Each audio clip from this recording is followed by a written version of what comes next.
Ayan po guys, lunch po tayo. Ayan o. Ulam tayo ng munggo. Kasi ubos na yung balunggay natin, nilagyan na po natin ng katuray. Ayan o.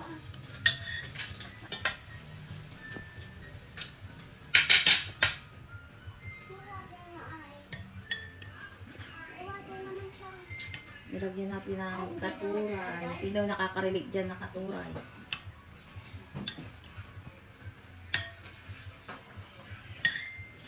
Kain na po, guys! Munggo tayo ngayon. Munggo.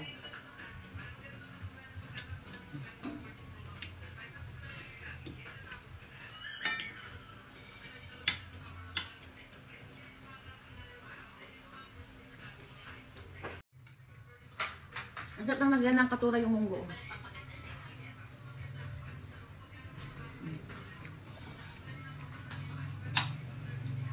Every time kay mga katuray, ilagay nyo sayo. Masarap sa munggo.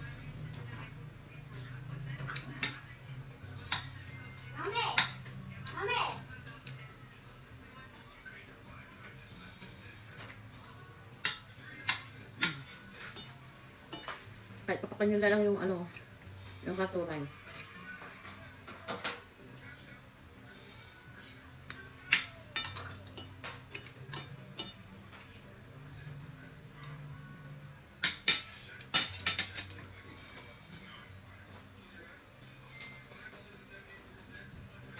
Yan po guys ang ating lunch. Thank you guys for watching. Bye!